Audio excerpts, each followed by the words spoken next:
સમાચાર સાબરકાંઠાથી સામે આવ્યા છે તો હિંમતનગરના ગાંભોઈ પોલીસ સ્ટેશન વિસ્તારની ચેકપોસ્ટ નજીક કારમાં આગ લાગવાનો બનાવ બન્યો છે।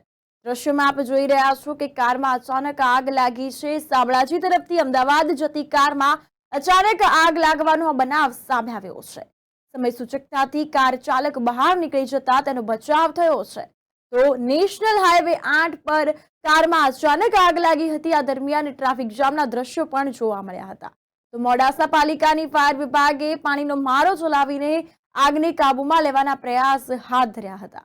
આ દરમિયાન શોર્ટ સર્કિટના કારણે આગ લાગી હોવાનું સામે આવ્યું છે। તો ગાંભોઈ પોલીસને જાણ થતા આ સ્થળ પર પહોંચી છે અને આ અંગે વધુ તપાસ અને કાયદેસરની કાર્યવાહી હાથ ધરી છે। અવારનવાર વ્હીકલમાં આગ લાગવાના બનાવ બની રહ્યા છે, તેમાં ખાસ કરીને ફોર વ્હીલમાં આગ લાગવાના બનાવો સતત વધી રહ્યા છે। ત્યારે સાબરકાંઠાના હિંમતનગરના ગાંભોઈ પોલીસ સ્ટેશન વિસ્તારની ચેકપોસ્ટ નજીક કારમાં આગ લાગવાનો બનાવ બન્યો છે। શામળાજી તરફથી અમદાવાદ જતી કારમાં અચાનક આગ લાગવાનો બનાવ બન્યો છે।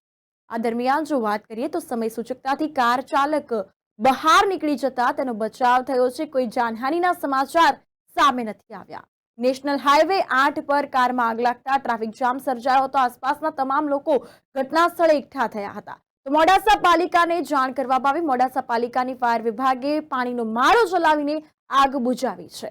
તો શોર્ટ સર્કિટના કારણે આગ લાગી હોવાનું સામે આવ્યું છે। ગાંભોઈ પોલીસને જાણ થતા સ્થળ પર પહોંચી છે પોલીસ અને આ અંગે વધુ તપાસ અને કાયદેસરની કાર્યવાહી હાથ ધરી હતી।